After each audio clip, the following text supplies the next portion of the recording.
9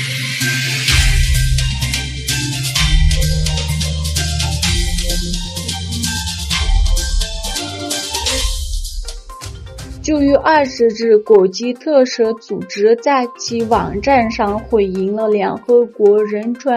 事务高级专员关于维吾尔人的报告，声明称，联合国人权理事会应结束多年来的不作为，建立独立的调查机制，根据国际法调查和确定中国在东突厥斯坦犯下的滔天罪行。声明显示，国际特赦组织于2020年底至2021年底访问了中亚和土耳其的许多维吾尔人，以收集有关中国种族灭绝罪行的证据。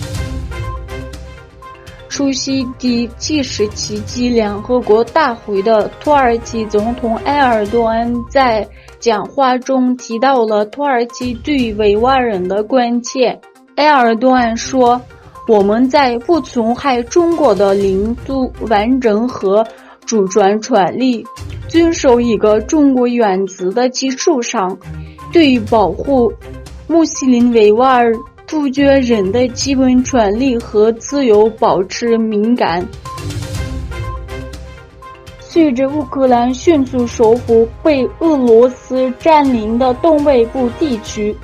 莫斯科控制的卢甘斯克和顿涅茨克两处地区的分离主义领导人星期二说，他们计划本星期举行公民投票，将两地宣布为俄罗斯领事的一部分。美国和北约表示不会接受俄罗斯的公投计划。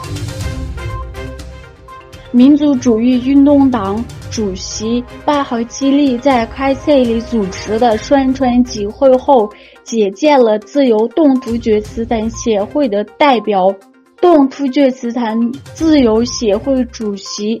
萨杜拉多图尔科表示，他们向巴切利通报了东突厥斯坦最新情况和事态发展。会后向巴切利赠送了以蓝旗为主题的东突厥斯坦地图。民族主义运动党的领导人巴赫基利近年来因对东突厥斯坦种族灭绝的沉默而受到批评。据日本媒体20日消息，第14号台风南马都日前在日本九州路二岛市附近登陆，目前正接近日本东北及关东地区。